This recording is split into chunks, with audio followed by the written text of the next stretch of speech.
اسرائیلی فوج کی جانب سے لبنان میں حزب اللہ کے ٹھکانوں کو نشانہ بنایا جا رہا ہے۔ ایسے میں برطانیہ کی حکومت نے اپنے شہریوں کو فوری لبنان چھوڑنے کی ہدایات جاری کر دی ہے۔ بین الاقوامی خبر رساں ادارے کی رپورٹ کے مطابق برطانیہ کے سیکرٹری خارجہ ڈیوڈ لیمی کا کہنا ہے کہ لبنان میں زمینی صورتحال تیزی سے تبدیل ہو رہی ہے۔ انہوں نے کہا کہ آنے والے گھنٹوں اور دنوں میں معاملات خراب ہو سکتے ہیں۔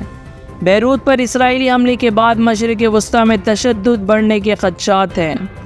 برطانوی میڈیا کے مطابق لبنان چھوڑنے کے خواہش مند افراد کی مدد کے لیے ریپڈ رسپانس یونٹ قائم کر دیا گیا ہے۔